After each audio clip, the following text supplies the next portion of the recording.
tout le monde, hola a todos, on se retrouve pour une vidéo un peu spéciale. Donc j'ai le temps à faire, donc on va parler de ça. Dos, garrot et boiterie. Donc c'est en gros les problèmes de dos, les plaies au garrot et les boiteries. Donc alors, on va mettre un petit peu de musique pour accompagner.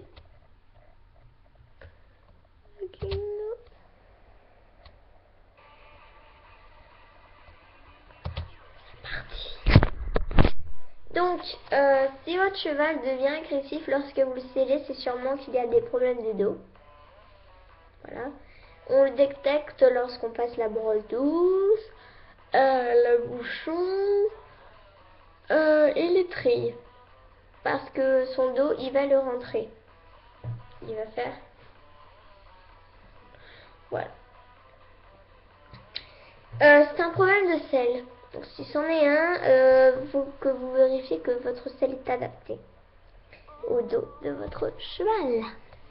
Donc certains chevaux n'aiment pas être sanglés, mais d'autres subissent des douleurs pour cause de frottements, voire des plaies. Vous pouvez prévenir ces plaies lorsque vous observez une zone où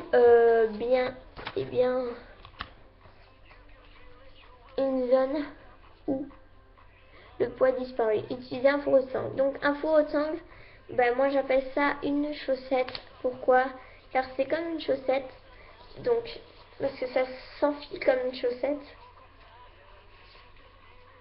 Donc pourquoi? Parce que je vais vous montrer mon mouchoir. Ça c'est le fourreau. Donc un fourreau c'est attaché. Voilà. Et on passe la sangle. Alors attendez. On passe la sangle dedans.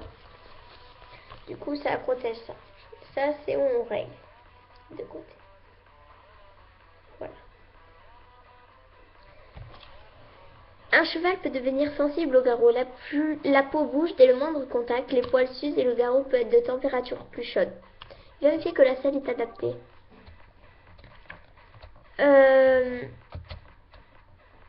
Le pommeau de la selle ne doit pas toucher le garrot. Vous devez pouvoir y passer 2 doigts. Donc le mieux c'est de mettre ses doigts comme ça et de les passer comme ça, car comme c'est plus écarté, si vous ne pouvez pas y rentrer, c'est que c'est pas assez loin du garrot.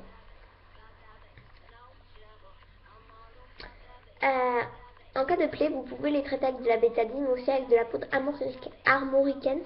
Lorsque vous montez le cheval, vous pouvez utiliser un amortisseur à trou au niveau du garrot pour permettre que rien ne touche le garrot en cas de plaie. Il existe aussi des pattes de garrot, c'est un petit morceau de mouton, donc de laine, à placer au-dessus le garrot pour amortir les chocs. Donc, si il boite votre cheval, c'est peut-être un pied déféré, un caillou coincé ou un autre problème plus grave au niveau du pied ou du membre. Cela ne peut être un problème de tendon. Le membre coincé peut être plus chaud que les autres. N'hésitez pas à appeler un vétérinaire. Il y a des fois où vous pouvez éviter d'appeler un vétérinaire. Comment? Eh bien, tout simplement, vous passez votre main sur les 4 membres. Il y en a un, si c'est un problème de tendon, le membre sera plus chaud, forcément. Donc ça, c'est la base de savoir. Et il y a le trot aussi qui est irrégulier. Donc voilà, et vérifier les fers et tout. C'est pour ça qu'on cure les pieds, pour voir s'il n'y a pas de problème, et aussi pour qu'ils soient propres. Car un cheval est un être vivant, et un être vivant a toujours besoin d'être propre. Voilà. Donc c'est la fin de la vidéo, j'espère qu'elle vous aura plu. Si elle vous a plu, n'hésitez pas à mettre un pouce bleu ou un pouce rouge. Abonnez-vous et partagez. Bisous.